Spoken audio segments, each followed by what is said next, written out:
Hi, this is Mike Kostyuk once again for the Seven Hills Hall of Fame. We are live at the beautiful Seven Hills Rec Center. It is Thanksgiving time, it is November, and our resident of the month for November is MicheleTomecko.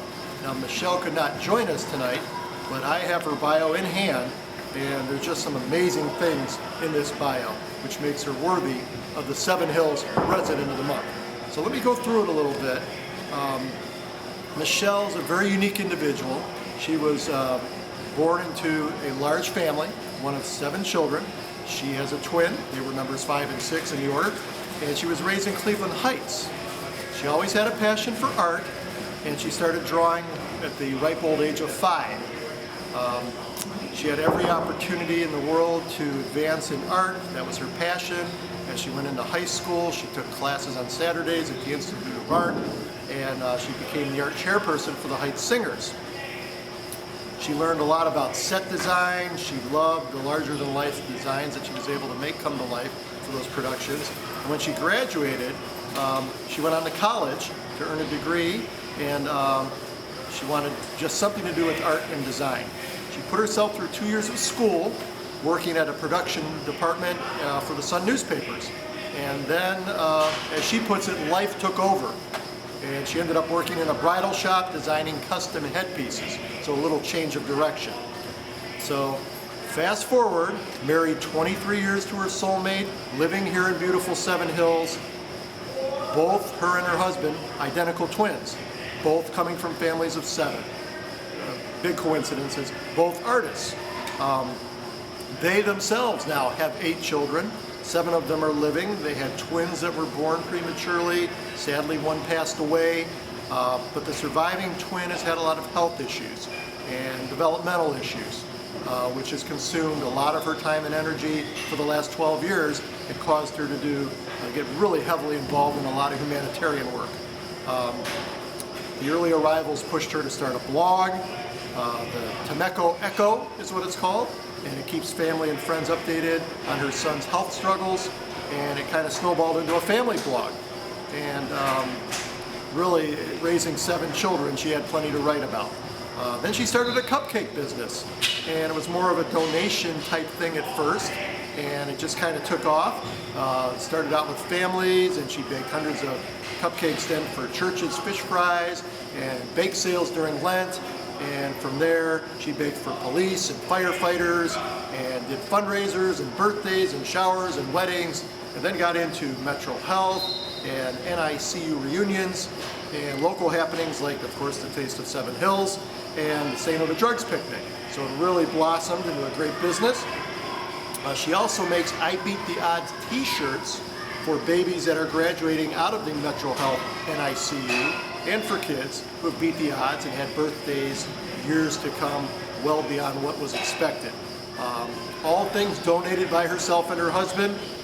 They love to give back to the community and to the hospital, and to those that are starting that long road of caring for a baby that's been in the NICU or born way too early, in her words.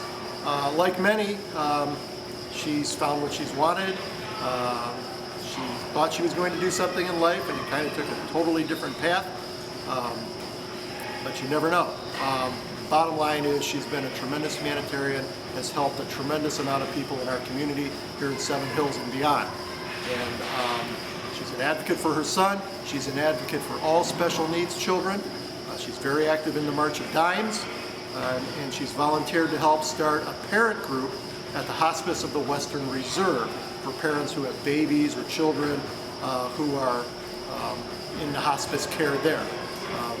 She's also active in the Cystic Fibrosis Foundation, the Challenger Baseball, and Make-A-Wish. And their son was granted a wish several years ago. She's also well known in the Seven Hills community here for her Halloween yard, right around the corner from the rec center. You can't miss it when you come in.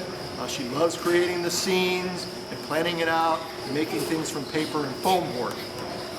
And she's thrown in some Easter eggs for the community to find and smile about. So again, she loves making people smile, gives them hope no matter how tough life is. That has become her passion. MicheleTomecko, the resident of the month here in Seven Hills for the Seven Hills Hall of Fame for November. So again, we regret not being able to get together, but as you can tell, she's extremely busy.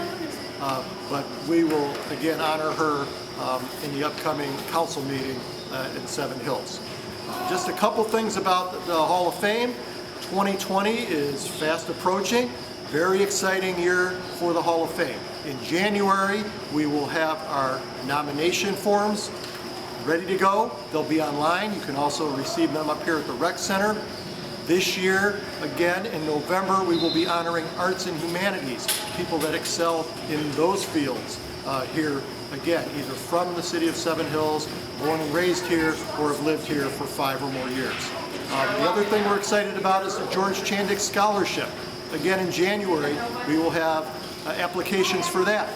We are looking forward to having high school seniors from Normandy apply for that. It will be a $500 scholarship to go toward their college education. So a lot happening with the city of Seven Hills, and again, the Seven Hills Hall of Fame partnering with the city, but more importantly, just honoring our residents again monthly with our resident spotlight, as well as our biannual nominations for our Hall of Fame. Again, in 2020, it will be Arts and Humanities, and then we will go back in 2 years and honor the athletics. So we're looking forward to all those events coming up. Check us out on our website, and thanks for joining us tonight.